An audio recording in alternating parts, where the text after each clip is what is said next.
Rebirth of my agent wifey episode 12। कोई भी अपनी जगह से नहीं हिलेगा। वो आवाज सुनकर सभी वही रुक जाते हैं और पलटकर स्टेज की ओर देखते हैं। मोना और आदित्य पायल भी जो आस लोगों को भोगते हुए देख रहे थे वे भी स्टेज की ओर देखते हैं। तो सामने स्टेज पर सभी बच्चे साइड में खड़े हो जाते हैं जिन्हें टीचर कहीं भी जाने से रोक रही थी। और भी उस तरफ देखती है जहां से आवाज आई थी तो वहां एक लड़की अपने चेहरे पर मास्क लगाए खड़ी थी जिसके हाथ में बंदूक थी जिसे वो ऊपर की तरफ करे हुए थी।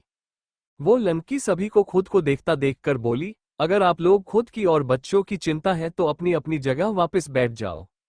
जिसे सुनकर सभी शौक होकर एक दूसरे को देखते हैं, लेकिन तब भी कोई नहीं बैठता है तो वो लड़की अपने कदम आगे बढ़ाते हुए बोली, लगता है आपको ये सब मजाक लग रहा है, चलो मैं आपको एक बच्चे को मारा कर देखती हूँ तब आपको हाथ लगेंगे। इतना बोल वो लड़की एक छोटे बच्चे के ऊपर अपनी गन पॉइंट कर देती है तो सभी जल्दी जल्दी अपनी अपनी कुर्सी पर बैठ जाते हैं डर से। जिसे देखकर वो लड़की हंसते हुए बोली, अरे अभी तो मैंने मारा भी नहीं यार, फिर भी आप लोग बैठे गए, अच्छा अब बैठ गए तो। इतना बोल वो आगे आकर बोली, आप सभी मेरे साथियों के गन के पॉइंट पर है, विश्वास नहीं है तो देखो अपने चारों ओर। उसके इतना बोलते ही सभी लोग चारों ओर देखते हैं जहां भी कुछ लोग काले कपड़े पहने और मास्क लागे हुए खड़े जिनके हाथ में भी बंदूक थी। ये देख सभी लोग डरने लगते हैं। मोना अपने चारों तरफ देखती है और फिर आदित्य को जो उसे देख रहा था। ये लोग खून है और यहाँ क्यों आए, क्या मुझे कॉल करके सर को बताना चाहिए इस बारे में। जिसे सुनकर मोना कुछ बोलती उससे पहले वो स्टेज पर खड़ी लड़की बोली, देखो हम किसी को भी नुकसान नहीं पहुंचाना चाहते हैं तो आप लोग बस हमारी बात हर बात को मानना ताकि हमें किसी बच्चे को मारने को मजबूर ना हो। इतना बोल वो सभी को देखती है तो सभी एकदम शांत थे। गुड, इस तरह रूपा इन लोगों ने इनके फोन ले लो। जिसे सुनकर रूप एक बैग में एक एक से सभी के फोन जमा करा करना लगती है और वो पायल के उसका फोन लेकर उसे बंद करके उस बैग में डाल लेती है। आदित्य भी अपना फोन भी देता है मोना के इशारे से। सभी फोन लेने के बाद स्टेज पर खड़ी लड़की बोली, देखो अब आप लोगों को और स्कूल को हाई जैक कर लिया गया है। हाई जैक, इस शब्द को सुनकर सभी शौक रह जाते हैं, लेकिन क्यों? एक आदमी बोला खड़ा होकर, तो एक मजाक बाला उसके ऊपर अपनी बंदूक तान कर बोला, पहले नीचे बैठ। जिसे सुनकर उसकी वाइफ इसका हाथ पकड़कर उसे नीचे बैठा लेती है। उसकी वजह आप लोगों की सरकार और क्यों वो आपको कुछ देर में पता चल जाएगा। जब हाई जैक की खबर हम सरकार और लोगों को देंगे, अभी के लिए तो आप चुपचाप बैठे रहो, तभी आप लोगों के बच्चे भी सेव रहेंगे। इतना बोल पलटकर जाने लगती है रूपा को अपने पीछे आने का इशारा करके। ओके हम तुम्हारा आयोग करके पर हमें हमारा बच्चों के पास रहने दो। मोना खड़े होकर बोली, उसे आरव की चिंता हो रही बहुत। जिसे सुनकर वो लड़की पलटकर मोना को ऊपर से नीचे देखती है तभी एक मास्क वाला लड़का मोना के ऊपर बंदूक तान कर बोला, मरना है क्या, मना किया गया है खड़े होने के लिए, ना तो बैठ जा नीचे वरना। जिसे सुनने के बाद भी मोना नीचे नहीं बैठ रही थी और सामने खड़ी लड़की के आंखों में देखकर बोली, मैं एक माँ हूं और जब तक तुम मेरे बच्चे को मेरे पास आने दोगे तब तक मैं शांति से नहीं बैठने वाली। आदित्य उसे आवाज लगाकर बैठने का बोल रहा था। पायल और आसपास के लोग भी उसे नीचे बैठने को बोल रहे थे। वो लड़की भी मोना के आंखों में देख रही थी। तभी एक और औरत खड़े होकर बोली, बिल्कुल मुझे भी मौत पसंद है लेकिन मेरे बच्चे से दूरी नहीं, और तुम लोगों क्या भरोसा कि तुम जब मेरे बेटे को गोली मार दो गुस्से में तो मेरा जीने का कोई मतलब ही नहीं बचेगा। और इस तरह से एक के बाद एक सभी औरत खड़े होकर मांग करती है या तो उन्हें उनके बच्चे वापस दिए जाएं या वे उन्हें गोली मार दे।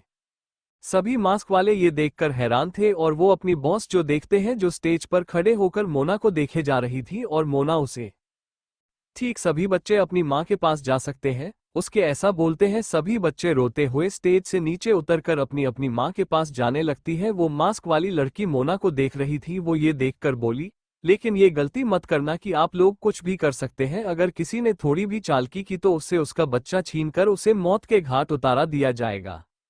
इतना बोल वो मोना को देखे ही पलटकर वापस चली जाती है उसी रूम में। रूपा भी उसके पीछे जाती है। सभी को अपनी अपनी सीट पर बैठाने के बाद मोना भी आरव को अपने गोद में लेकर खुद से चिपका लेती है और अपनी कुर्सी पर बैठ जाती है। मोना को पहले आरव को ही अपने पास लाना था, बाद में वो किसी और बारे में सोच सकती थी। अब उसे थोड़ी शांति मिल रही थी। आरव भी कसके मना से चिपक कर बैठा था। आरव तुम डर लग रहा है क्या बेटे? पायल उसके सिर पर हाथ फेरते हुए बोली। तो आरव हाँ, मैं सिर हिलाकर बोला, मुझे मम्मा के लिए डर लग रहा था कि ये लोगों मेरी मम्मा को मुझसे दूर ना कर दे। तभी एक मास्क वाले की गुस्से भरी आवाज आए, चुप एकदम, कोई थोड़ी सी आवाज मत निकालना वरना गोली मार दी जाएंगी, समझे।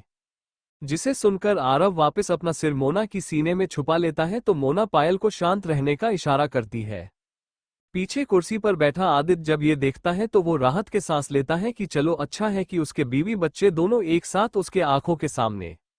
मोना आदित्य को चिपकाए हो देखना शुरू करती है, कितने मास्क वाले यहाँ और अंदर उन दिनों लड़कियों के साथ क्या और भी है।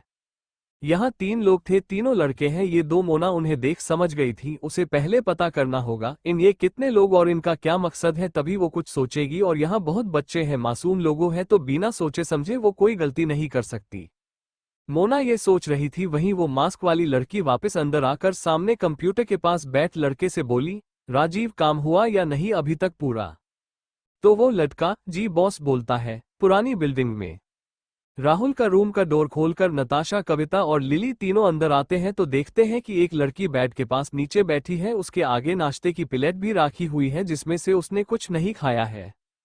कविता को दिखाई नहीं देता है, इसलिए वो अंदर आकर बाथरूम की तरफ देखकर बोली, गीता बहन चलो तैयार होने के लिए मेरे रूम में, मुझे भी होना है तैयार क्योंकि आज मेरी भी शादी है अर्जुन जी के साथ। वो बाथरूम की तरफ ही देखते हुए शर्मा के बोली, और उसकी बात सुनकर और उसे ऐसा करते हुए देख गीता कंफ्यूज हो जाती है और लिली उसे कंधे से पकड़कर उसे गीता की तरफ मूड कर बोली, वो बाथरूम में नहीं है, यहाँ सामने।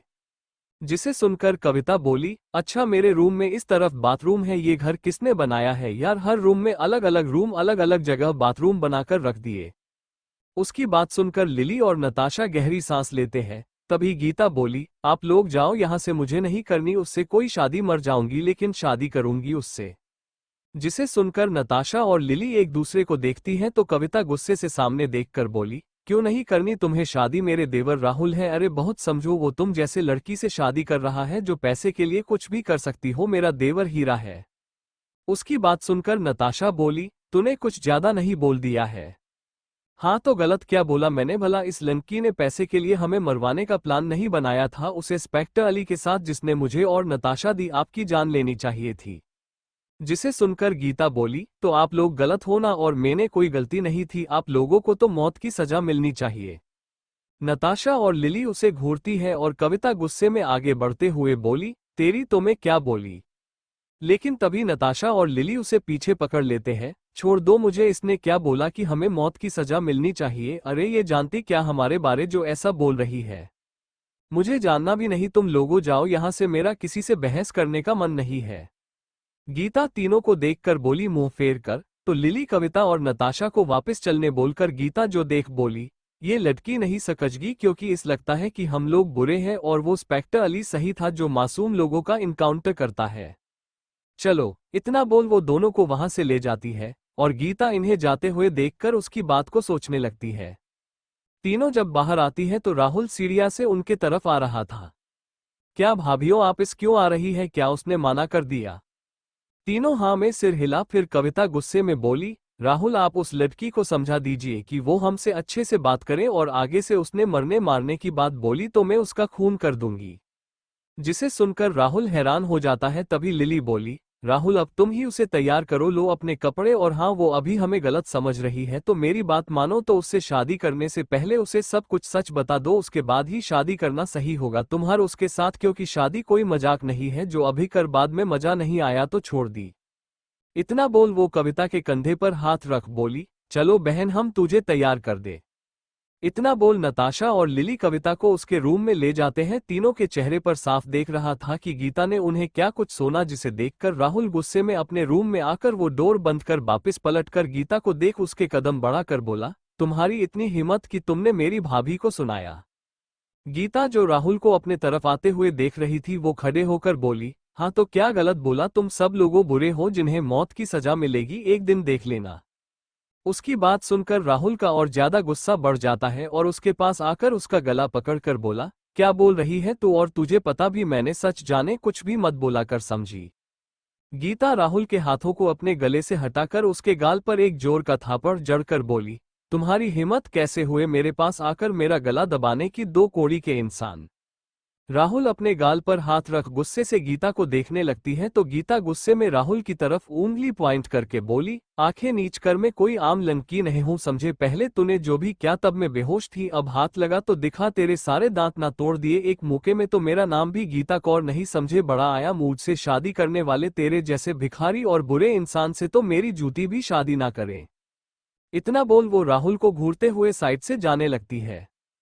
तभी राहुल उसका हाथ पकड़ लेता है तो गीता गुस्से में पागल होकर पलटकर अपने दूसरे हाथ से उसके गाला पर थापड़ मारने को होती है तो राहुल उसका दूसरा हाथ भी पकड़कर उसे नीचे करके बोला, जब तूने मुझे इतना कुछ बोल ही दिया है तो चल मैं तुझे अपना कमीनापन दिखाता हूं समझे। इतना बोल वो गीता के देखते ही देखते उसे अपने करीब खींचकर उसके होठों पर अपने हाथ रख उसे किस करने लगता है, उसे खुद से चिपका कर, और गीता बस अपनी आंखें बड़ी बड़ी करते हुए देखती ही रह जाती है। और राहुल किस कोई प्यार से नहीं बल्कि फोर्सफुली कर रहा है, जिससे गीता को बुरा और गंदा एहसास हो रहा था। वो राहुल के सीने पर हाथ रख नम आंखों से उसे खुद से दूर करने की कोशिश कर रहा था। दूसरी तरफ उस बिल्डिंग में जहां अंकित गार्ड को समझाकर एक को बुलाकर उसमें बैठकर चला जाता है, जिसे जाते हुए विक्रम और उसकी टीम देख रही थी, जो अपनी कार को एक घर के साइड में छुपाकर नीचे झुककर बैठे थे। और अंकित की कार जाने के बाद सभी सपना सिर ऊपर कर लेते हैं। सर ये कार भी चली गई, अब आगे क्या, हम कब जाएंगे इस बिल्डिंग में? राशि बोली। पीछे सीट बैठी थी राम के साथ उससे चिपक कर। विक्रम अपने हाथ की घड़ी में टाइम देखकर बोला, अंधेरा होने में अभी टाइम बाकी है, तब तक हम प्लानिंग कर लेते हैं कि कौन जाएगा। कैसी प्लानिंग सर? राम कंफ्यूज होकर बोला। तो विनोद चिढ़ते हुए बोला, राशि समझा अपने इस बच्चे को कि हम इसे ही नहीं जा सकते हैं। जिसे सुनकर राम अपना मुंह खोले विनोद से बोला, हेलो मैं किसी का बच्चा नहीं हूं समझे। अरे वो बस मजाक में बोला। राशि राम को चेहरा अपने तरफ मोड़कर बोली, और फिर विनोद को आंखें देखती है तो विनोद बुरा सा मुंह लेता है। तभी विक्रम बोला, हम लोगों चारों की तरह जाएंगे तो हम मास्क और जरूरत का सम्मान भी चाहिए। इतना बोल वो कार को वापस मोड़ देता है आरव के स्कूल में। हॉल में सभी के साथ मोना बैठी आरव को लिए और उसके पास पायल और उनके पीछे कोई पर आदित भी। वो आरव को देखती है तो वो सो चुका था, उससे चिपक कर ये देख वो इसके सिर पर हाथ फेरते हुए आसपास खड़े उन तीनों आदमी को देखती है जिनके हाथ में बंदूक थी। सामने स्टेज कर रूपा वापस आते हुए बोली, आप लोगों को थोड़ा डराया जाएगा अब, और वीडियो बनते समय आप लोगों देखना कि आप लोग। लेकिन वो आगे बोलती तभी वो उसकी बॉस पूछे से आते हुए ऊपर की तरफ बंदूक चलाकर बोली, पूछ क्या रही हो इन सब से? बंदूक की आवाज सभी लोग जोर जोर से चीखने लगते हैं डर से और अपने बच्चों को खुद से चिपका लेती है। रूपा हम यहाँ जिस काम से आए वो करो, उसके लिए किसी को मारना पड़े तो मार दो, हमें कोई फर्क पड़ना चाहिए बस। इतना बोल वो स्टेज से नीचे आ बजाती है और ऊपर एक आदमी एक कैमरा लेकर वीडियो बनाने लगती है, जिसमें देखते हुए वो नकाबपोश लड़की बोली, आप सभी को मेरा नमस्कार, मैं कौन हूँ उसे बारे में जानकर आपको कुछ लेना देना होना चाहिए। आप लोग मेरे पीछे इतने सारे लोग देख रहे हैं ना, ये सब आपके शहर के बसी है, इनमें से कोई आपके रिश्तेदार तो कोई आपके पड़ोसी भी होंगे, और इनके पास इनके बच्चे भी छोटे छोटे देखो। इसलिए इतना बोलते ही वो आदमी यानी राजीव अपने अपने कैमरे को सभी लेडीज के गोद में बैठे बच्चों को देखता है एक एक से, फिर वापस उस मास्क वाली लड़की की तरफ कैमरा करता है तो अपने हाथ में ली बंदूक को देखा कर बोली, तो इन सब की जान आप सबके हाथों में? हाँ आपके हाथों में। आपको अपनी सरकार से सवाल करना है छोटा सा कि क्या एक आदमी के बदले वे इतने लोग की जान लेंगे, और वो आदमी को कल फांसी की सजा होनी है हाशिफ खान की। इन सब की जान बचानी है सरकार को, हाशिफ खान की फांसी रोककर उन्हें रिहा करे, बस इतना अभी के लिए।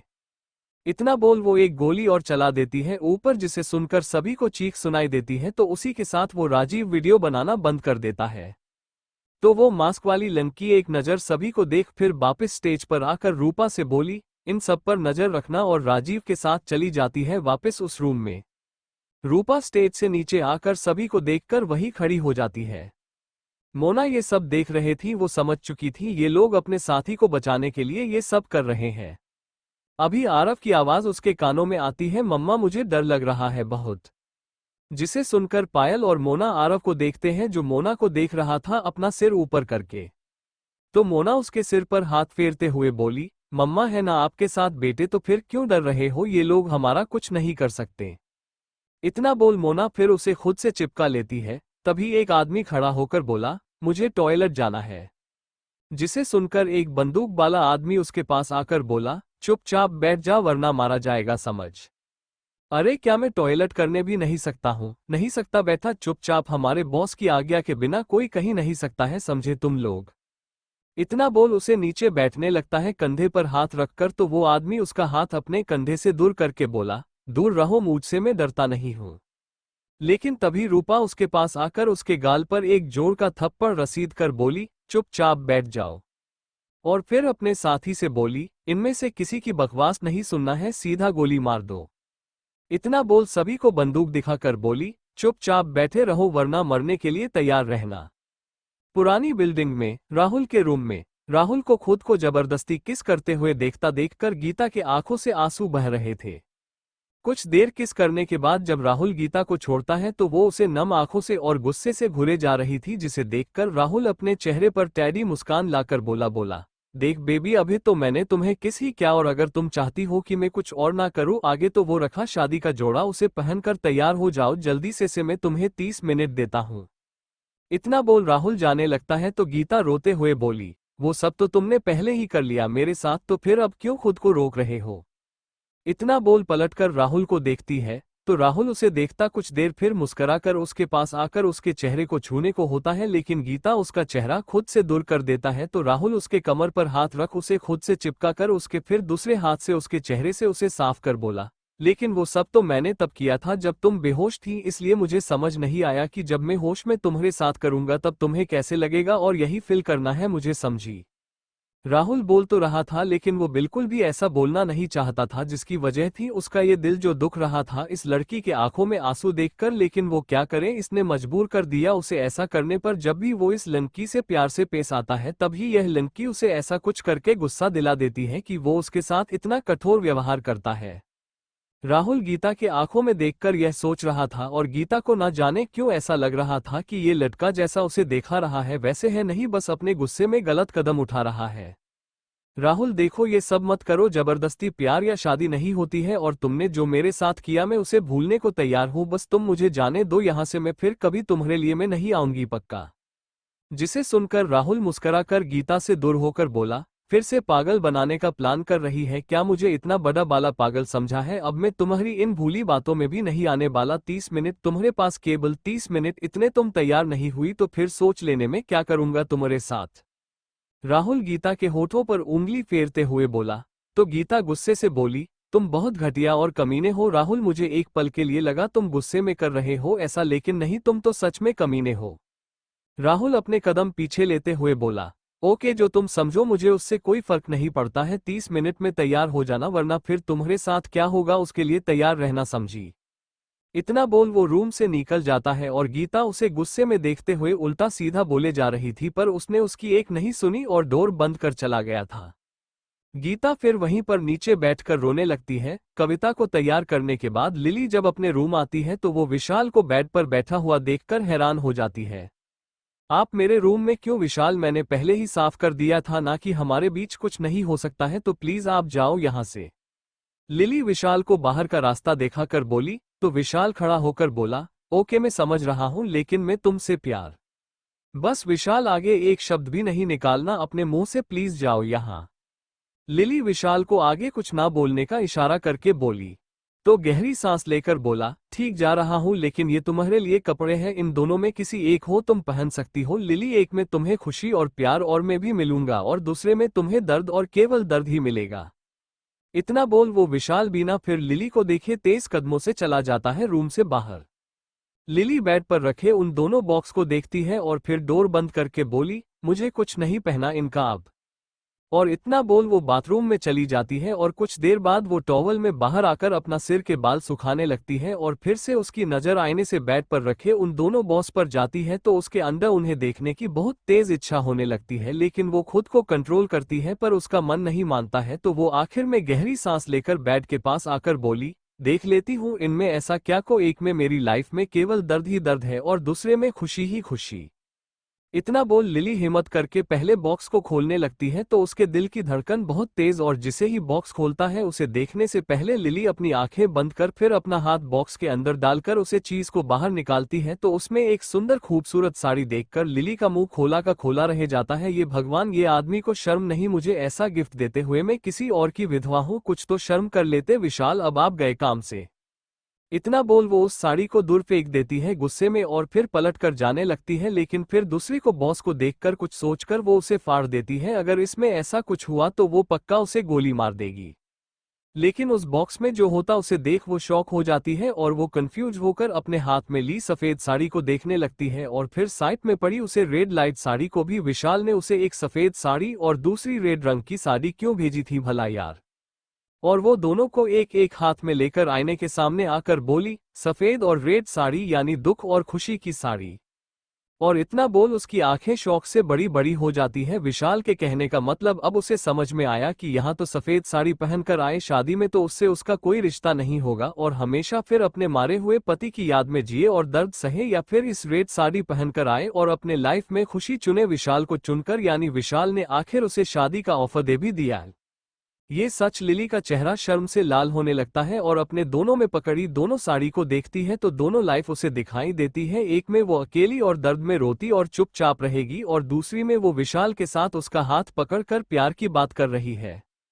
आरव के स्कूल के बाहर मीडिया वाले और लोगों की बहुत भीड़ आ गई थी, जिन्हें पुलिस अंदर जाने से रोक रही थी। लोग नारेबाजी करने लगे सरकार के खिलाफ कि उस आदमी को जेल से छोड़ दे वरना वे लोग इस ही यहाँ जमा होते रहेंगे। इन लोगों में बहुत से लोग के परिवार और वाले अदन थे, किसी के भाई भाभी और इनका बेटा तो किसी बेटे बहू और पोते सभी आ गए। कुछ देर बाद पुलिस भीड़ कंट्रोल नहीं हो रही थी, आर्मी वाले भी आ गए, लेकिन इतने में सरकार हिल चुकी थी। सीएम की हाई लेवल मीटिंग हो रही थी जिसमें बड़े बड़े अधिकारी भी मौजूद थे, अंकित भी था। हम इतने लोगी और बच्चों की जान खतरे में नहीं डाल सकते एक आतंकी के लिए। उस आदमी की बात सुनकर दूसरा बोला, लेकिन उसे छोड़ना यानी फिर से देश पर रोज नए हमले और लोगों की मौत, उसकी फंसी कैसे रोकवा दे हम? अरे तो क्या उन सभी की जान खतरे में डालते हमें? इसी तरह की बहस शुरू हो गई थी सभी में। तभी सीएम सर सभी को हाथ दिखाकर शांत रहने का इशारा बोले, देखो लड़कों मत, हमें जल्दी ही कोई फैसला लेना होगा क्योंकि सुबह 5 बजे उसे आतंकी को फांसी लग जाएगी तो हमारे पास केवल कुछ घंटे, इनमें पीएम सर मिलकर राष्ट्रपति जी के पास भी जाना होगा जिसमें ही 3-4 घंटे लग सकते हैं, तो जल्दी फैसला करो क्या करना है। उनकी बात सुनकर अंकित अपना हाथ ऊपर करके बोला, सर क्या मैं कुछ बोल सकता हूँ? जी बिल्कुल अंकित, सीएम सर बोले तो सभी अंकित को देखते हैं, जो अपनी कुर्सी से खड़ा होकर बोला, फंसी में अभी पूरे 16 घंटे हैं, यानी आपके 4 घंटे छोड़ तो भी हमारे पास 10 घंटे में, जिसमें हम बहुत कुछ कर सकते हैं। अपनी बात साफ तरह से रखो ताकि सभी समझ सकें, सीएम सर बोले। तो अंकित बोला, सर आप मुझे 10 घंटे दीजिए, मैं सभी को बचाकर उन सभी आतंकी संगठन जो पकड़ लूंगा और इनके सरदार की फंसी भी नहीं रोकनी पड़ेगी। मिस्टर अंकित आपको पता भी आप क्या बोल रहे हैं? अगर आपसे थोड़ी भी गलती हुई तो अंदर मौजूद लोगों की लाश बाहर आएगी, ये बहुत खतरनाक है। अंकित की बात सुनकर एक आदमी बोला सीएम सर को देखकर, अंकित आपको पता है ना ये कितना बड़ा रिस्क साबित होगा हमारे लिए, अगर किसी एक भी जान गई ना मेरी सरकार गिर जाएंगी। जिनकी बात सुनकर अंकित बोला, और सभी की जान बच गई साथ में उसकी फंसी भी नहीं रुकी तो फिर से आपकी सरकार आने से कोई नहीं रोक पाएगा। जिसे सुनकर सीएम सर सोच में पड़े जाते हैं, अरे लेकिन हम कैसे विश्वास करें कि तुम सबको बचाकर ला सकते हो? अगर कोई भी मारा तो उसकी जिम्मेदारी कौन लेगा बोलो? सीएम सर के पास बैठा आदमी बोला, मैं लेने को तैयार हूं क्योंकि स्कूल के अंतर में मेरे टीम के 2 लोग हैं जो मेरी बहुत हेल्प कर सकते हैं उन लोगों को। अंकित मोना और पायल के बारे में सोचकर बोला तो सभी लोग शौक रह जाते हैं। और फिर सीएम सर बोले, ओके दिए, फिर भी कोई रिस्क मत लेना और तुमसे ना हो तो मुझे कॉल करके उसी समय बता देना, बाकी मैं तुम्हें अपने तरफ से पूरी छूट देता जाओ। ओके सर, जय हिंद। इतना बोल अंकित खुश होकर चला जाता है मीटिंग रूम से, जिसे देख सभी फिर बात करने लगते हैं। तो सीएम सर खड़े होकर बोले, ओके तो अब 10 घंटे बाद मीटिंग होगी। इतना बोल वे वहां चले जाते हैं और अंकित सीएम ऑफिस से बाहर आकर कार में बैठकर किसी को कॉल करके बोलो, जल्दी से हमारी बेस्ट टीम भेजी 2 हेलीकॉप्टर के साथ। दूसरे तरफ से जी सर की आवाज आती है स्कूल के अंदर, मम्मा मुझे टॉयलेट लग रही है। आरव जो मोना के गोद में बैठा वो बोला। तो मोना और पायल एक दूसरे को देखते हैं और फिर मोना हाँ में सिर हिलाकर बोली, ओके चलते हैं। इतना बोल वो आरव को लेकर खड़े हो जाती है। ओ मैडम कहाँ, एक बार में समझ में नहीं आता, तुम मना किया है उठने से, फिर कहाँ जा रही हो? बैठो चुपचाप अपनी जगह। एक आदमी बंदूक लेकर मोना के पास आकर गुस्से में बोला, अच्छे से बात कर, वो मेरी वाइफ है। आदित्य गुस्से से खड़े होकर बोला। तो एक और आदमी आदित्य के आस आकर उसकी कॉलर पकड़कर बोला, साले तू कौन वे जो इसे बोल रहा है? आदित उसके हाथ को देखकर गुस्से से उसे घूरने लगता है तो मोना इशारे में उसे शांत रहने का इशारा करती है और फिर और उन दोनों आदमी से बोली, वो मेरे बेटे को टॉयलेट जाना है इसलिए मैं खड़े हुई थी। जिसे सुनकर वो आदमी आदित की कॉलर छोड़कर मोना के पास खड़े आदमी से बोला, जाने दे उन्हें। लेकिन भाई बॉस ने नहीं बोला है, बॉस से बात कर लूंगा तो जाने दे, वैसे भी एक औरत और बच्चा क्या करे लेंगे। उसकी बात सुनकर वो आदमी रूपा को देखता है तो रूपा बोली, दिनेश बॉस ने मना किया है ना, किसी को भी हिलने नहीं देना है उनके आज्ञा के बिना। मैंने कहा ना जाने दे उन्हें, क्या किसी को बाथरूम जाने से भी रोकेंगे हम? मैडम आप जाओ, दिनेश बोला तो मोना हाथ सिर हिला देती है और बाथरूम की तरफ जाने लगती है। तभी रूपा बोली, रोको मैं आती हूँ तुम्हारे साथ। इतना बोल वो मोना के पास आ जाती है और फिर तीनों चले जाते हैं। मोना आरव को लेकर बाथरूम में चली जाती है और डोर बंद कर लेती है और वो लटकी बाहर खड़ी हो जाती है। और आरव को टॉयलेट करा ही रही थी तभी उसके कानों में बाहर से आवाज आने लगती है, यार तुम क्यों हमेशा बॉस के खिलाफ जाकर फैसले लेते हो? तुम्हारी वजह से कुछ प्रॉब्लम हुई बॉस के प्लान में तो बॉस तुम्हारे साथ मुझे भी गोली मार देगी, क्योंकि मेरी वजह से वो तुम्हें इस मिशन पर लाई थी। ये मत बोलो दिनेश, तो मैं क्या करूं? वो खुद को बॉस समझती है जबकि उससे ज्यादा तो मैं काबिल हूं सबका बॉस बनने के लिए, इसलिए मैं कुछ फैसले ले सकती हूं ना। रूपा दिनेश का हाथ पकड़कर बोली, अच्छा बाबा सॉरी, अब मुझसे नाराज मत। तुम्हें पता है ना कि हमने साथ मिलकर कितने सपने देखे हैं, तो प्लीज थोड़ा इंतजार करो, ये मिशन सफल रहा तो हम ये सब छोड़कर कहीं और चले जाएंगे। जिसे सुनकर दिनेश गहरी सांस लेकर बोला, ओके तुम्हारे लिए कर रहा हूं ये सब मैं। और फिर वो रूपा के माथे पर किस करके वापस चला जाता है, जिसे रूपा देखकर गहरी सांस लेकर बोली, सॉरी मैं ये सब नहीं छोड़ सकती हूँ, क्योंकि तुम्हारे द्वारा ही मैं बॉस के करीब आए हूँ, अब उन्हें धोखा नहीं दे सकती हूँ। मोना जो डोर से कान लगाकर ये सब सुन रही थी वो समझने की कोशिश करने लगती है ये लड़की इस लड़के को धोखा क्यों दे रही है। तभी रूपा डोर नोक कर बोली, और कितना टाइम लगेगा एक बच्चे को टॉयलेट कराने में? उसकी आवाज सुनकर मोना हाँ में सिर हिलाकर बोली, बस हो हुई गया। इतना बोल वो आरव को देखती है तो वो हाँ में सिर हिला देती है। मोना फिर आरव को बाहर लाकर बोली, बच्चा ना तो टाइम लगता कि है कभी कभी। इतना बोल वो रूपा की तरफ मुस्करा कर देखती है, लेकिन रूपा उसे इग्नोर कर बोली, जल्दी चलो बॉस ने देख लिया तो मुझे ही डांट पड़ जाएंगी फालतू में। मोना हाँ में सिर हिलाकर उसके पीछे चलते हुए बोली, दी वैसे आप किसी से प्यार करती है क्या? जिसे सुनकर रूपा रुक फिर पलटकर मोना को बंदूक दिखाकर बोली, तुझे क्या? और हाँ जो भी तूने सुना हो ना उसे अपने पास रखना, वरना तेरी खोपड़ी उड़ा दूंगी समझी। अरे दी आप तो बुरा मान गई, वैसे भी मैं जानती हूँ कि हम जैसी लड़की किसी से प्यार थोड़ी करती है, हमें तो बस किसी के दिल की फीलिंग से खेलना आता है, पैसे और पावर के लिए ना। इतना बोल मोना उसे एक मुस्कान पास करके आरव का हाथ पकड़ चली जाती है और रूपा सोच में पड़ जाती है, क्या वो भी उन लड़कियों में से जो किसी के फीलिंग के साथ खेलती है पैसे और पावर के लिए? शायद हाँ, तभी तो वो ऐसा कर रही है अपने दिनेश के साथ। दूसरी तरफ पुरानी बिल्डिंग में राहुल जब 30 मिनट बाद रूम आता है तो वो देखता है कि गीता शादी का जोड़ा पहने बैठी थी बेड पर चुपचाप और सामने दीवार को देखे जा रही थी। राहुल गीता को देख मन में बोला, वाह मेरी जान कितनी प्यारी और खूबसूरत लग रही है, काश तुमने मेरे विश्वास को नहीं तोड़ा होता तो शायद हम लोग खुशी से शादी कर रहे होते एक दूसरे से बेबी। इतना बोल वो गहरी सांस लेकर गीता के पास आकर बोला, गुड, अच्छा किया तुमने जोइस पहन लिया, अब चुपचाप मेरे साथ चलना नीचे। इतना बोल वो अलमारी में से अपने लिए कपड़े निकालने लगता है और उसकी बात सुनकर गीता उसे देखकर बोली, राहुल तुम्हें क्या मिलेगा मेरी पूरी लाइफ खराब करके? राहुल बिना गीता को देखकर बोला, अरे तुम तो मिल रही हो और क्या चाहिए मुझे? मजाक नहीं, सच बोलो, तुम बदले के लिए मुझसे शादी कर रहे हो ना राहुल? जिसे सुनकर राहुल पलटकर उसे देखकर बोला, सच? तुम्हें जब पता है तो मुझसे क्यों पूछ रही हो? इतना बोल वो वापस पलटकर अलमारी में से कपड़े निकालने लगता है और उसकी बात सुनकर गीता बोली, क्या मेरी वो छोटी सी गलती तुम माफ नहीं कर सकते हैं राहुल? जिसे सुनकर राहुल के हाथ वहीं रुक जाते हैं और पलटकर गुस्से से उसे देखकर बोला, को गलती तुम्हारे लिए छोटी होगी गीता, लेकिन हमारे लिए वो कितनी बड़ी सजा साबित होती इसका तुम्हें थोड़ा भी अंदाजा भी? अरे यार मैंने बोला ना गलती थी, और स्पेक्टर अली कौन सा तुम्हें सबको मराने वाला था? वो ज्यादा से ज्यादा तुम सबको पकड़कर लॉकअप में डाल देता और कुछ दिन में छोड़ देता, उसमें तुम लोग कम से कम गलत रास्ते से तो बच जाते ना। पता नहीं क्यों तुम्हें अपराध करना अच्छा लगता है। मैंने तुम लोगों को अच्छे रास्ते पर लाने की कोशिश की थी तो बदले में मुझे क्या मिल रहा है? सच में आज के जमाने में किसी की हेल्प के लिए कुछ करना ही नहीं चाहिए। वो बोले जा रही थी लेकिन वो राहुल को नहीं देखती है, जिसका चेहरा गुस्से में लाल हो चुका था और एकदम से गीता के पास आकर उसके बाल पीछे से पकड़कर उसका चेहरा अपने चेहरे के पास लाकर उसके आंखों में आंखें डालकर बोला, तुमने क्या बोला कि ये सब तुम हमारे अच्छे के लिए कर रही थी? गीता डरते हुए राहुल के आंखों में देख बोली, हाँ तो यही सच है। तुम्हारी उस एक गलती की वजह से मैं अपना पूरा परिवार और अपने बॉस का खुद पर से अपना सारा विश्वास खो सकता था, जो एक तरह से मेरी माँ है। अगर सही समय पर हम लोग नहीं भागते तो तुमने तो पूरा प्लान ही बना लिया था हमें इनकाउंटर में मर बाने का, उसे इंस्पेक्टर अली के हाथों, जिसे तुम जैसे लोग भगवान बोलते हैं, जबकि है वो कमीना और घटिया आदमी जो मासूम लोगों की जान लेकर इनके परिवार तक को मार देता।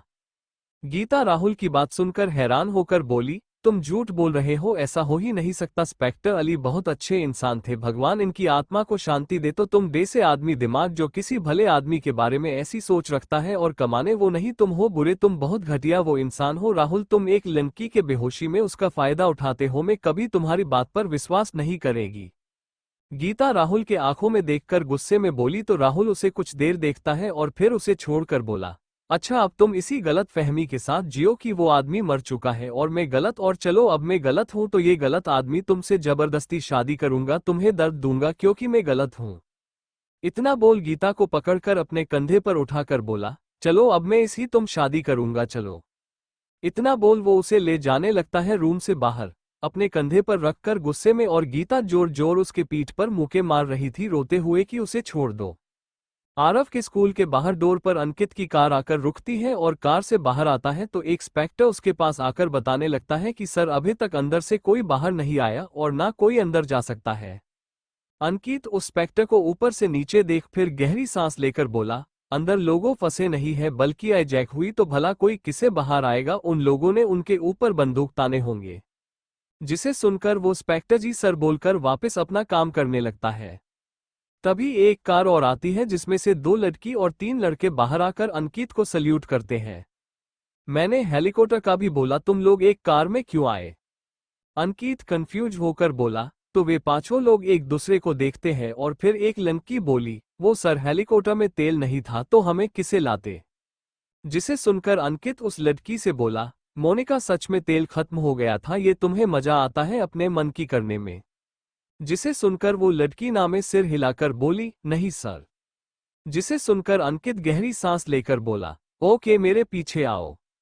जी सर। सभी एक साथ बोले और फिर बाकी चारों मुस्कुराकर अंकित के पीछे जाते हैं और मोनिका बुरा मुंह बनाकर अंकित के पीछे आती है तो सभी गार्ड रूम में आ जाते हैं जहां उनके मीटिंग का पूरा प्रबंध कर था। तक अंकित बीच की कुर्सी पर बैठकर बोला, प्लीज सीट। जिसे सुनकर एक तरफ और एक मोहिनी और एक लड़का जीत बैठ जाता है। तो फ्रेंड्स ये मीटिंग, वो आगे कुछ बोलता तभी दूसरी तरफ लड़कों के बीच बैठी लड़की बोली, सर आप कैसे, बहुत दिनों बाद आपको देख रही हूं। जिसे सुनकर सभी उसे लड़की को देखते हैं और अंकित गहरी सांस लेकर बोला, देखो रूही में ठीक, और प्लीज नो मजाक, ये मिशन बहुत सीरियस और कठिन है क्योंकि अंदर स्कूल में बहुत सारे लोग मौजूद हैं और वे उम्मीद कर रहे हैं कि हम लोग उनकी जान बचाने वाले, तो प्लीज अपना सारा ध्यान इस मिशन पर लगाओ। ओके सर, सभी एक साथ बोले तो अंकित अपने हाथ में लिए रिमोट से आमने लगी टीवी चालू करके बोला, देखो ये सब मौजूद यहाँ हॉल में, और ये तस्वीर सुबह की, अब तो सारे कैमरे बंद कर दिए गए उन लोगों ने। सर हम लोगों अंदर कैसे जाएंगे? रूही बोली, वही बता रहा। इतना बोल टीवी पर स्कूल की बिल्डिंग पूरा नक्शा दिखाने लगता है। हमारे पास अंदर जाने का केवल एक रास्ता है, वो ये पानी की पाइपलाइन जो स्कूल से बाहर से शुरू होकर स्कूल के अंदर यहाँ इस बाथरूम के बाहर तक गई है। अंकित बोला, वो तो सब ठीक है सर, लेकिन ये बहुत रिस्क भरा काम है, अगर उन लोगों को हमारे प्लान के बारे में पता चल गया तो। एक लड़का बोला, तो रिस्क है तभी तो मैंने आप लोगों को ये काम दिया है, तो फिर शुरू करें। सभी लोग एक दूसरे से ब्लूटूथ से जोड़े रहेंगे, आगे मैं रहूंगा, बाकी सभी पूछे। ओके सर, सभी एक साथ बोले तो अंकित खड़ा होकर बोला, आपके जरूरत के सारे सामान उस रूम में। जी सर। इतना बोल वे सभी जाने लगते हैं। अंकित अपने हाथ की घड़ी में टाइम देता है, अभी टाइम तो है इनके पास, लेकिन सभी को जितनी जल्दी बचा लिया जाए उतनी जल्दी सही होगा। अंकित ये सोचकर वो भी उसे रूम में चला जाता है। कुछ देर बाद सभी लोग तैयार हो जाते हैं और उस रूम से बाहर आकर एक दूसरे को देखते हैं, और फिर 2 लड़की नीचे पानी की टंकी के ऊपर से झाली निकालकर फिर एक एक से पानी के अंदर चले जाते हैं और पानी के अंदर से उसे बड़े से पाइप से जाने लगते हैं स्कूल के अंदर। दूसरी तरफ स्कूल के अंदर हॉल में सभी लोग प्रशासन बैठे हुए थे। कुछ तो करना होगा हमें, मोना आसपास खड़े उन लोगों को देखकर बोली। तो पायल बोली, नहीं अभी कुछ ना करना ही सही होगा वरना ये लोग पता नहीं किसे गोली मार देंगे। पायल भी सभी को देख धीरे से बोली। मोना पलटकर पीछे बैठे आदित्य को देखती है जिसे शायद बहुत करीब लाग रही थी, इसलिए वो अपने गले की टाई निकालने की कोशिश कर रहा था। मोना को अब आदित्य की चिंता होने लगी थी। वो ज्यादा लोगों के बीच ज्यादा टाइम नहीं रुक सकता, उसे यहाँ जबरदस्ती रोका गया है। मोना आरव को देखती है तो वो तो आराम से सो रहा था उसके गोद में, ये देख वो उसे पायल की गोद में सुला कर बोली, तुम इस संभालो। पायल हाँ में सिर हिला देती है तो मोना आदित्य को देखकर बोली, आदित्य क्या आप ठीक है? आदित्य हाँ में सिर तो हिला देता है लेकिन उसे देखकर लग रहा था कि उसकी तबीयत खराब सी हो रही है, उसके पूरी बॉडी में पसीना आने लगा था। मोना जानती थी ऐसा ही रहा तो पक्का आदित्य की तबीयत बिगड़ी जाएगी ज्यादा, उसे अब तो कुछ करना ही होगा। यही सोच मोना खड़ी हो जाती है तो सभी लोग उसे देखते हैं तो मोना सीधा आदित्य के पास आकर उसके माथे से पसीना साफ करके बोली, आदित्य आप ठीक हो ना? ये लड़की अपनी जगह बैठ जाकर एक आदमी मोना के पास आकर बोला। तो मोना उसे घूर के देखकर बोली, आप लोगों को दिखाई नहीं देता मेरे पति की तबीयत बिगड़ी रही है, तो इसमें हम क्या करें, हमारे पास को डॉक्टर नहीं समझी, अब जाकर बैठ जा अपनी जगह पर। रूपा गुस्से में मोना के पास आकर उसके सिर पर बंदूक पॉइंट करके बोली। तो आदित्य लंबी लंबी सांसें लेते हुए बोला, आप प्लीज अपनी जगह पर जाकर बैठ जाओ, प्रिया मैं ठीक हूं। इसे क्या प्रॉब्लम है? दिनेश मोना के पास आदित्य की हालत देखकर बोला। तो मोना आदित्य चेहरे और माथे से पसीना साफ करते हुए बोली, वो इन्हें इसी ही प्रॉब्लम है कि ये ज्यादा समय तक यह इस माहौल में नहीं रह सकते इतने लोगों के बीच में, तभी इनकी तबीयत बिगड़ रही है। जिसे सुनकर रूपा गुस्से में बोली, तो क्या हम इनके लिए कोई वीआईपी रूम बनवाकर इन्हें वहां छोड़ कर आए? मोना जिसे सुनकर घुरे के रूपा को देखने लगती है, ये क्या बोल रही हो तुम? रूपा देख नहीं रहा है वो आदिम कितनी तकलीफ में? दिनेश हल्के गुस्से में रूपा को देखकर बोला। तो रूपा पलटकर उसे देख गहरी सांस लेकर बोली, दिनेश प्लीज अब तुम बीच में मत आओ, हमें यहाँ मौजूद लोगों से कोई मतलब नहीं है कि यहाँ कौन मर रहा है और कौन जिंदा, हम जिस काम के लिए यहाँ आए हैं हमें वो करना है बस, बाकी बात खत्म। रूपा भी हल्के गुस्से में बोली। तभी मोना आदित्य को कंधे से पकड़कर खड़ा करने लगती है तो रूपा गुस्से से मोना के ऊपर बंदूक तानकर बोली, मैंने माना किया ना कि कहीं जाना है तो चुपचाप बैठ जाओ, मुझे मजबूर मत करो गोली चालने पर।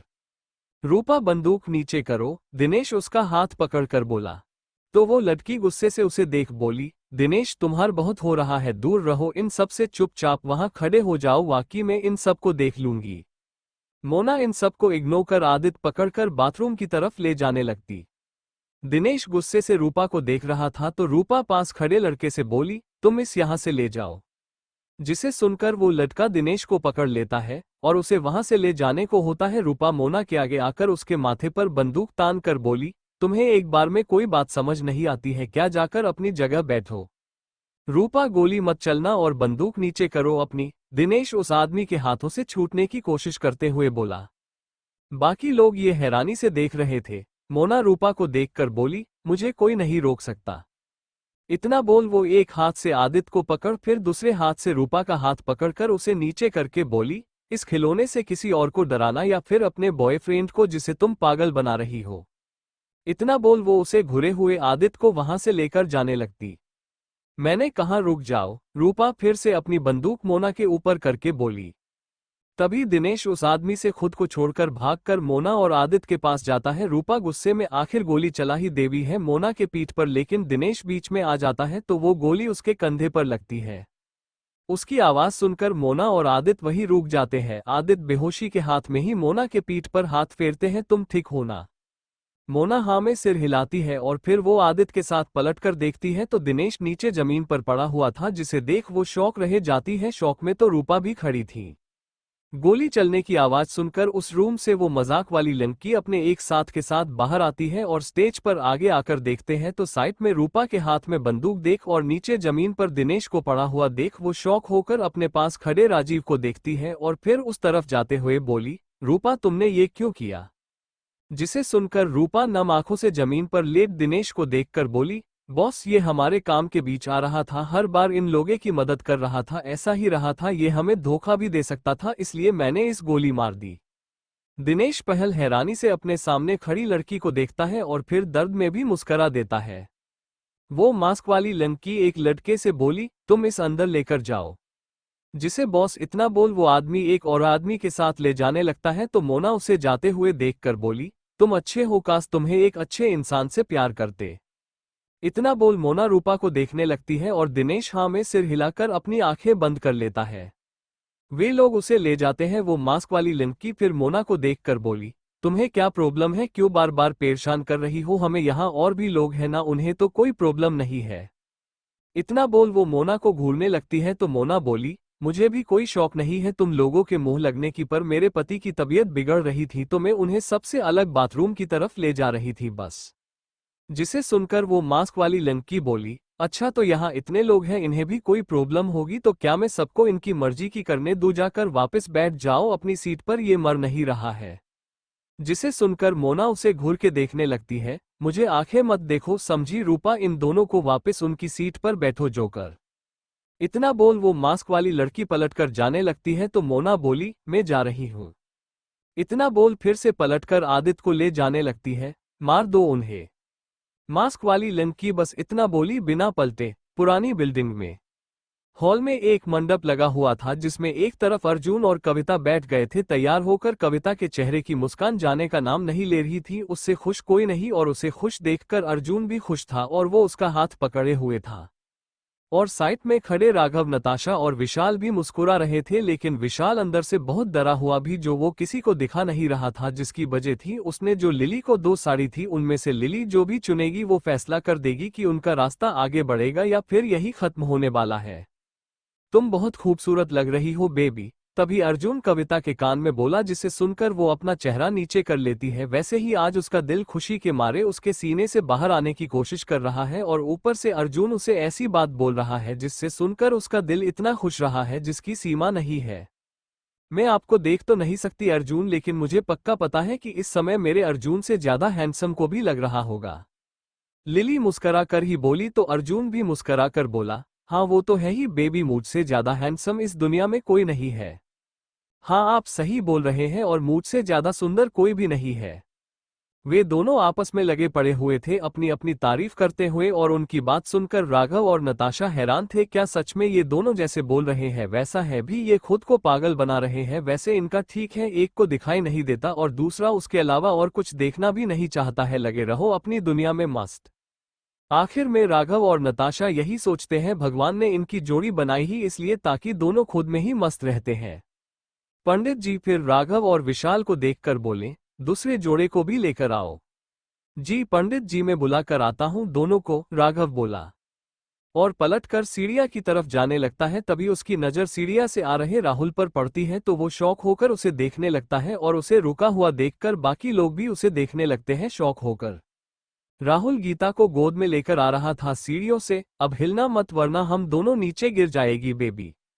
राहुल गीता को देखकर बोला, जो गुस्से में उसके सीने पर मार रही थी। तुम कमाने इंसान छोड़ो मुझे वरना तुम कुछ नहीं कर सकती समझी, चुपचाप शादी करना मुझसे समझी। राहुल गीता की बात सुनकर उसे सीढ़ियों से नीचे लाते हुए बोला और फिर उसे मंडप में लाकर बैठ जाता अपनी गोद में। हाँ पड़ती जी शुरू करो, राहुल पड़ती जी को शौक में देखकर बोला। तो पड़ती जी हाँ में सिर हिलाकर बोले, बधू को उसकी जगह बैठो बेटे। नहीं पड़ती जी, अपने की जान अपने से इतना प्यार करती है कि वो एक पल के लिए भी मुझसे दूर नहीं होना चाहती है।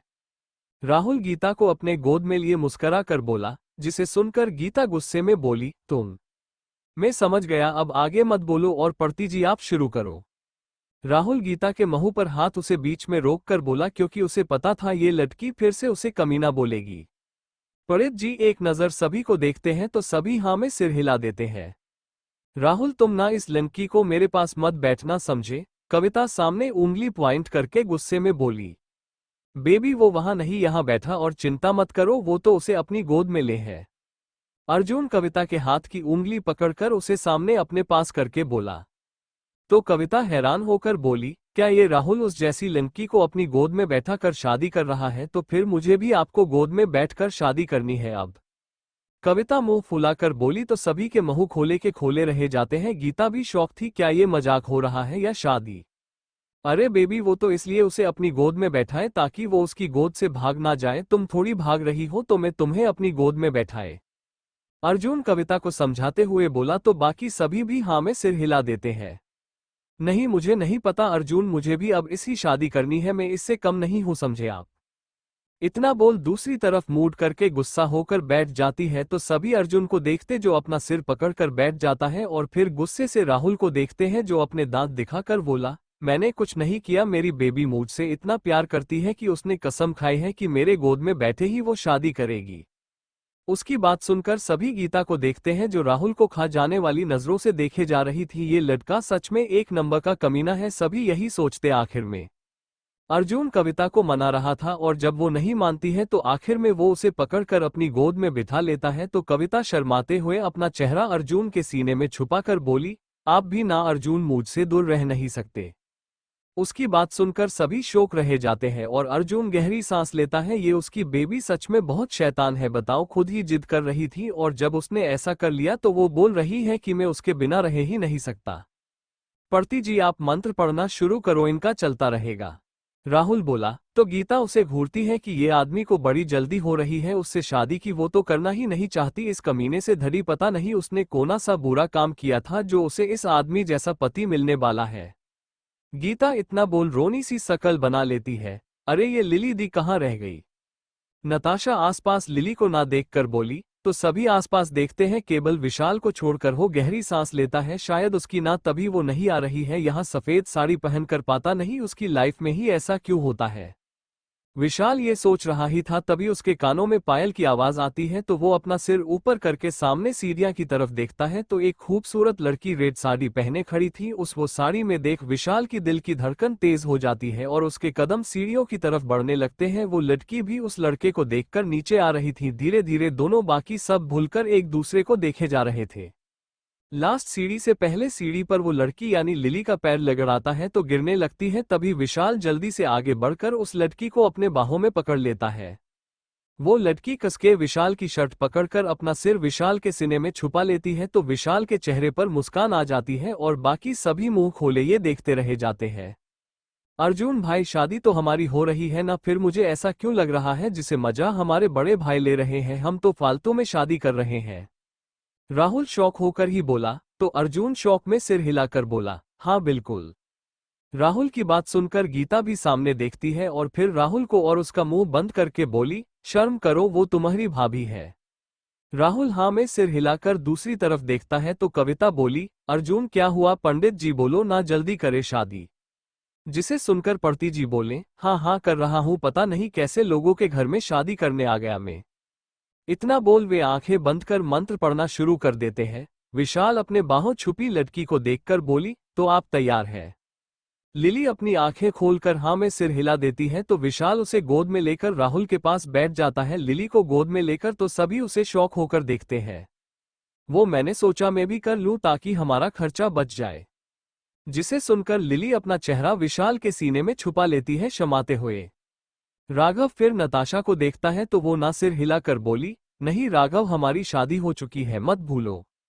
क्या यार, इतनी जल्दी क्या थी मुझे शादी की, मुझे भी आपको गोद में बैठा कर शादी करनी थी ना इनकी तरह। राघव बुरा सा मुंह बनाकर अर्जुन, राहुल और विशाल को देखकर बोला जो अपनी अपनी बाली को गोद में बैठाकर शादी कर रहे थे। नताशा हंसते हुए राघव के सिर के बालों में हाथ फेरते हुए बोली, अरे मेरे प्यारे हब्बी, आप उदास क्यों हो रहे हैं, हम फिर से कर लेते हैं। इतना बोल वो मुस्कुराकर राघव को देखती है तो राघव खुश होकर जल्दी से नताशा को अपनी गोद में उठाकर उसे ले जाकर अर्जुन के इस तरफ बैठ जाता है अपने गोद में लिए। अब सब हैरानी से राघव और नताशा को देखते हैं तो नताशा अपना चेहरा राघव के सीने में छुपा लेती है तो बाकी सभी अपना मुंह बुरा सा बना लेते हैं। ये क्या एक दूसरे की होड़ मची है यार। और अब सब अपनी अपनी वाली के साथ शादी करने की बैठ गए तो देखेगा कौन, और किसी चीज की जरूरत पड़ी तो। सभी ये भी सोच रहे थे लेकिन पड़ती जी तो आंखें बंद करके मंत्र पढ़ रहे थे। सभी लोग एक दूसरे की हेल्प करके आखिर सभी की शादी हो जाती है। पड़ती जी अपनी आंखें खोलकर बोले, लो भाई, हो गई तुम्हारी शादी, तो लोगों की है, डबल पैसे चाहिए मुझे। इतना बोल वे सामने देखते हैं तो वे कंफ्यूज हो जाते हैं क्योंकि 2 जोड़े नहीं बाली 4 जोड़े खड़े हुए थे। 2 नहीं पूरे 4 लोगों की शादी हुए अपनी अपनी पसंद की लड़की से। तो लो आप 8 लोगों का पैसा रखो यानी डबल। विशाल अपने पैंट की पॉकेट में से नोटों की गड्डी निकालकर उसे पंडित को देते हुए बोला तो पड़ती जी की आंखों में चमक आ जाती है और वो सभी को अपना आशीर्वाद देकर चले जाते हैं वहां से। उनके जाते हुए राहुल जो अभी गीता को गोद में लिए हुए था वो सीढ़ियों की तरफ जाते हुए बोला, बाय गुड नाइट सभी को, ऑल द बेस्ट मेरी तरफ से आज रात के लिए। जिसे सुनकर सभी लोग मुस्कुराने लगते हैं और फिर अपनी अपनी वाली के साथ अपने अपने रूम में जाकर डोर बंद कर लेते हैं। आरव के स्कूल में मास्क वाली लड़की की बात सुनकर रूपा अपने हाथ में ली बंदूक से गोली चलाने को होती है, लेकिन अब उसके हाथ कांप रहे थे। मोना बस मुस्कुराकर आगे अपने कदम रख रही थी। वो आपको गोली मार देगी प्रिया। आदित्य अपनी बंद होती आंखों से बोला तो मोना उसे ले जाते हुए बोली, ऐसा कुछ नहीं होगा।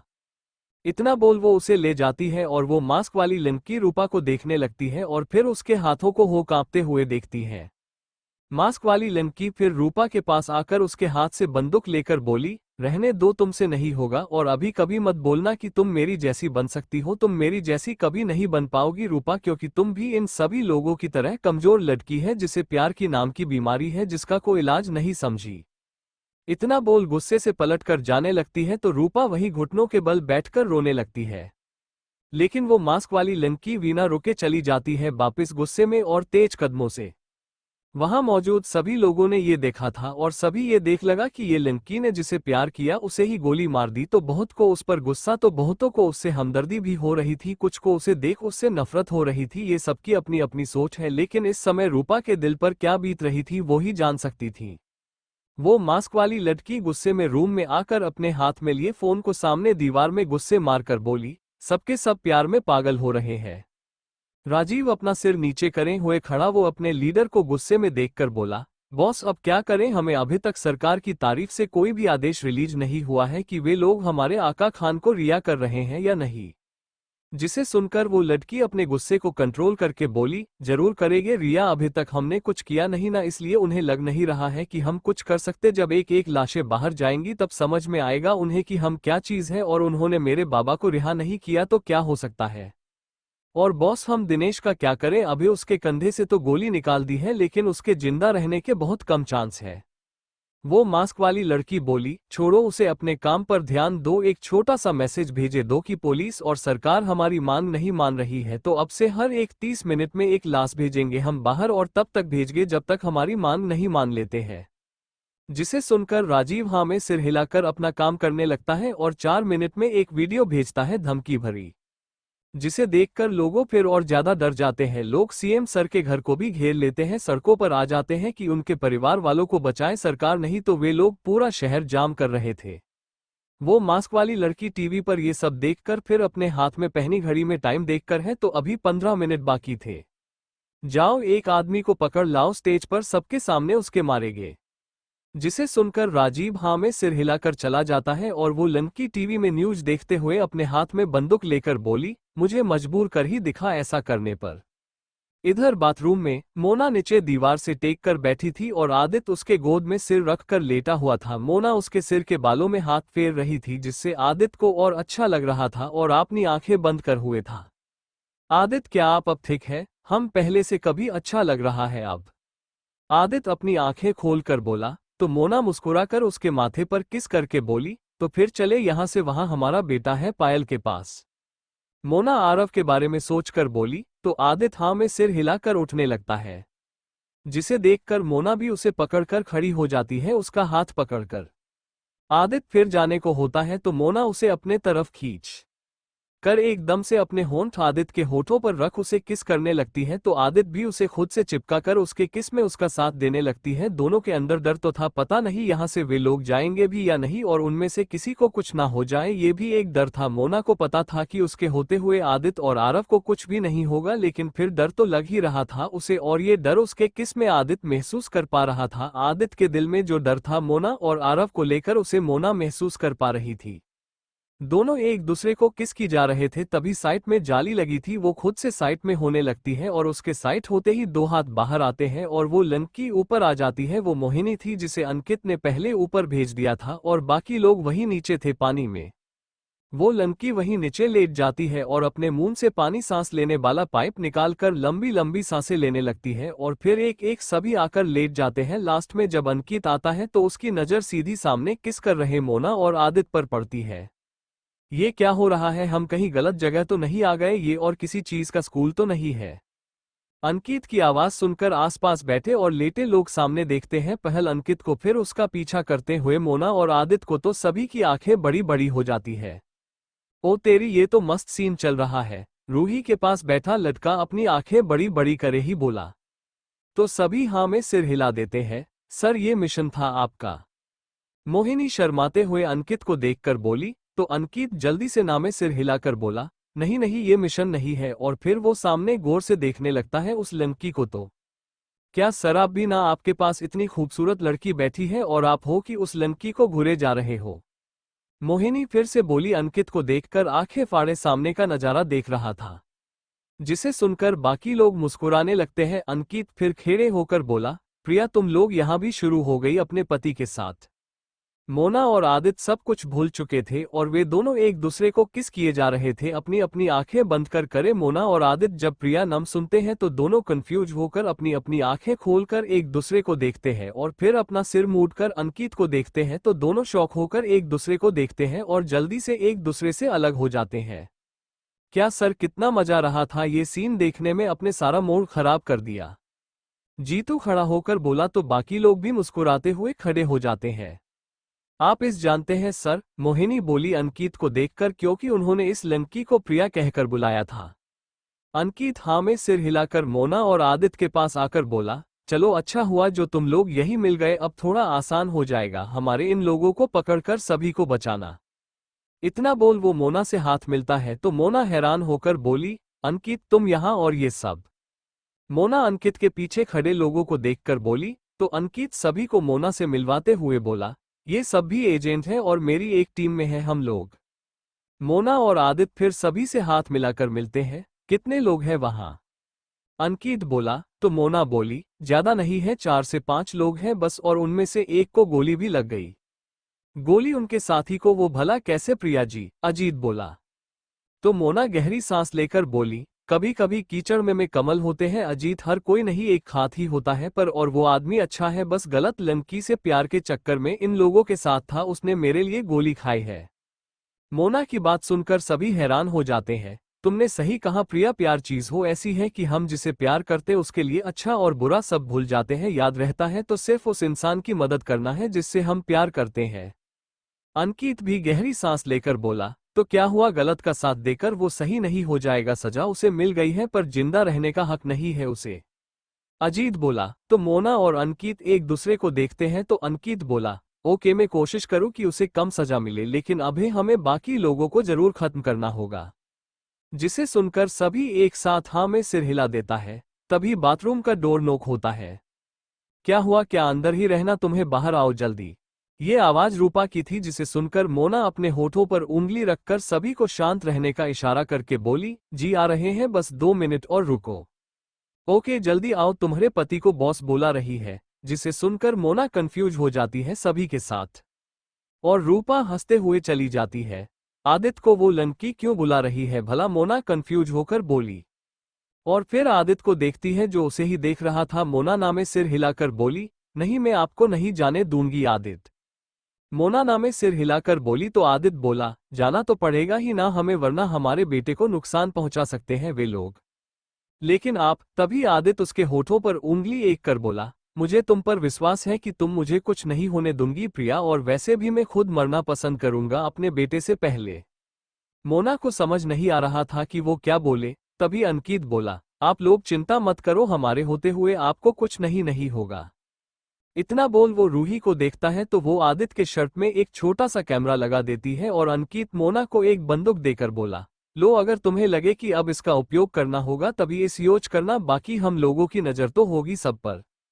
मोना वो बंदूक लेकर उसे अपने पीछे छुपा लेती है और फिर आदित्य का हाथ पकड़कर जाने लगती है। तो अंकित और इसके सभी साथी वापस चुप जाते हैं वहां पर। मोना और आदित्य जिसे बाथरूम का डोर खोलकर बाहर जाते हैं तो रूपा अंदर आकर देखती है तो वहां किसी को ना देख वो वापस डोर बंद करके मोना और आदित्य के पीछे जाते हुए बोली, तुम्हारा पति वैसे ही बीमार रहता है, इसलिए बॉस ने फैसला किया कि पहल इन्हें मारकर साथ जिंदगी से आजाद किया जाएगा। जिसे सुनकर मोना शॉक होकर आदित्य को दिखती है, जो नॉर्मल था। बिल्डिंग में जिसमें वो नीली आंखों वाला लड़के की बॉडी की जांच कर रहे थे डॉक्टर की टीम। बिल्डिंग के पीछे विक्रम की कार रुकती है। अब तक अंधेरा हो चुका था। कार में से सभी लोग उतरकर बाहर आते हैं। सभी के चेहरे पर मास्क था। सभी लोग तैयार हो ना, विक्रम बोला तो सही हाँ में सिर हिला देता है और फिर विक्रम बाइक पकड़कर ऊपर चढ़ने लगता है। जिसे देख राम बोला, वाह फ्लश्ड सर को तो आता है ऊपर चढ़ना, तो क्या तुम्हें नहीं आता? विक्रम के पीछे विनोद भी ऊपर चढ़ते हुए बोला। जिसे देख राम अपना सिर नीचे कर लेता है। राशि बोली, उदास क्यों हो रहे हो? मैं हूं ना तुम्हारे साथ, आओ मेरे साथ। इतना बोल राशि उसका हाथ पकड़कर आगे बढ़कर बोली, लो पहले तुम चढ़ो, बाकी फिर मैं हेल्प करूंगी तुम्हारी नीचे से। जिसे सुनकर राम मुस्कुराकर उसे देखता है तो राशि बोली, चलो ऊपर, जिससे पहले कि कोई हमें देख ले। राम हाँ में सिर हिलाकर पाइप पकड़कर ऊपर चढ़ने लगता है तो राशि उसे पीछे से हाथ लगा देती है, लेकिन तभी भी वो चढ़ नहीं पा रहा था और राशि की कई बार कोशिश कराने के बाद राम को चढ़ा नहीं पा रही था, तो वो कुछ सोचकर बोली, अच्छा रुको, मैं पहले चढ़ती, तुम मेरा पैर पकड़कर ऊपर चढ़ जाना।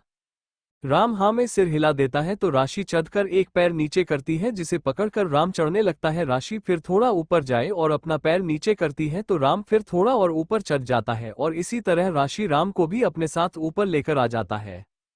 सभी ऊपर आ जाते हैं तो छत पर, तो फिर विक्रम आगे और बाकी लोग उसके पीछे। बाकी लोग भी चले हैं। सीढ़ियों से नीचे आते हैं तो वे लोग उसे हॉल में पूछ जाते हैं, जहां थोड़ी दूरी पर एक केबिन में नीली आंखों वाले लड़के की बॉडी थी। सभी लोग आसपास देखते हुए जा रहे थे। अजीब बात, यहाँ कोई नहीं है। राम बोला तो राशि बोला, अरे रात के समय भला यहाँ कौन होगा, चलो देखते हैं कि क्या सच में छोटे बॉस को यही बंदी बनाकर रखा है। जिसे सुनकर सभी हाँ में सिर हिला देते हैं। थोड़ी दूरी पर वे लोग उस केबिन पास पूछ जाते हैं और कांच में जब अंदर देखते हैं तो सभी की आगे बड़ी हो जाती है। टेबल पर छोटे बॉस के बॉडी के बीच में कांटे दो भाग रखे हुए थे और उनमें से कौन नहीं बल्कि लोहे के तार लटक रहे थे। ओएमजी फ्लश्ड, ये इंसान नहीं है, राशि शौक में बोली। तो बाकी लोग भी हैरान हो जाते हैं, ये कौन फिर? विनोद कंफ्यूज होकर बोला। विक्रम बोला, कुछ भी हो वो हमारा काम नहीं है, हमारा काम है इन्हें यहां से ले जाना। जिसे सुनकर सभी हाँ में सिर हिला देते हैं। फिर देर किस बात की, लेकर चलो इन्हें यहां से। विनोद इतना बोला डोर का हैंडल पकड़ लेता है और विक्रम या कोई उसे रोक पाता, उससे पहले बहुत देर हो चुकी थी। उसके उस हैंडल को पकड़ते हुए तेज तेज आवाज, हॉर्न की आवाज आती है और वहां सारी रेड लाइट उन चारों लोगों पर पड़ती है। ये क्या तुमने, पागल आदमी? राम गुस्से से बोला। फिर सभी के कानों में कई सारे पैरों की आवाज आती है और जब सामने देखते हैं तो लिफ्ट का डोर खोल कई सारे बॉडीगार्ड अपने हाथ में बड़ी बड़ी बंदूक लेकर उनके तरफ आते हैं। भागो यहां से, राशि चीखते हुए बोली। तो सभी इधर उधर भागने को होते हैं, लेकिन उन्हें बॉडीगार्डों की एक बड़ी टीम चारों तरफ से गिर लेती है। खबरदार, जो हिलने की कोशिश भी की। उन बॉडीगार्ड का लीडर आगे आते हुए बोला, सभी सबकी तरफ गन पॉइंट करके अपने अपने हाथ पीछे करो वरना मारे करो जाओगे। जिसे सुनकर विक्रम और बाकी लोग एक दूसरे को देखकर फिर अपने हाथ पीछे कर लेते हैं। जिसे देख वो लीडर एक गार्ड से बोला, जाओ इन सबके हाथों में हथकड़ी पहना दो। जिसे सुनकर वो बॉडीगार्ड अपनी गन नीचे रखकर विक्रम और उसकी टीम के पीछे आकर एक एक से उनके हाथों में हथकड़ी पहना देता है। जिसे देख वो बॉडीगार्ड हंसते हुए बोला, अंकित सर ने सही बोला था कि ये लोग जरूर आएगा आज रात को।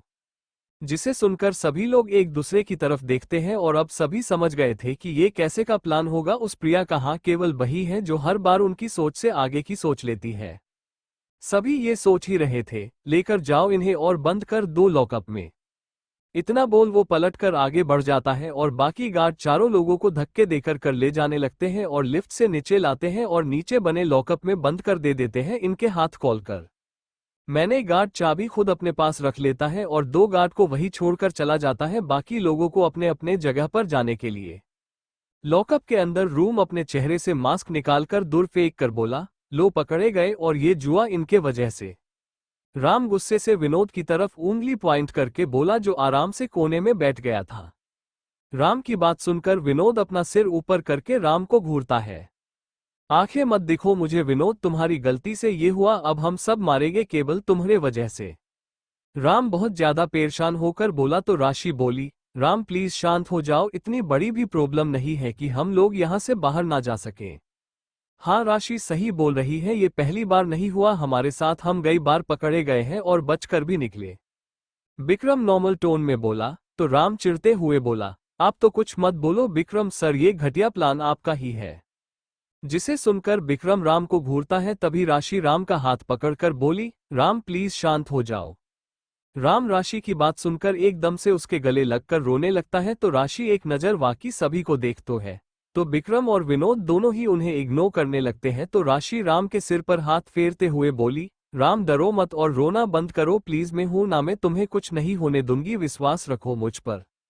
राशि की बात सुनकर राम उसे कसके ही गले लगाकर बोला, मुझे बहुत डर लग रहा है, प्लीज यहां से बाहर निकालो मुझे।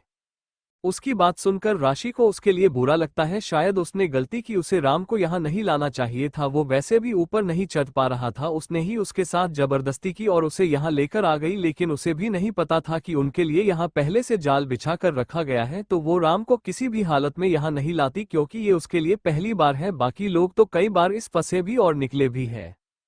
इतना सोच वो राशि गहरी सांस लेकर बोली, ओके मैं तुम्हें जल्दी ही यहाँ से निकाल कर ले जाऊंगी, राम विश्वास रखना मुझ पर। राशि राम के सिर पर हाथ फेरते हुए प्यार से बोली, बच्चा है पूरा, पता नहीं इस बिग बॉस ने क्यों हमारे टीम में शामिल किया था। विनोद धीरे से बोला। तो राशि उसे आंखें दिखाकर शांत रहने का इशारा करती है और फिर राम को साइड में ले जाकर लिटाकर इसका सिर अपने गोद में रखकर उसके सिर में हाथ फेरते हुए उसे सुलाने लगती है। सच में ये लड़का बच्चा है, बस एक काम को छोड़कर, जिसे यहाँ उसका चेहरा हल्का लाल होने लगता है।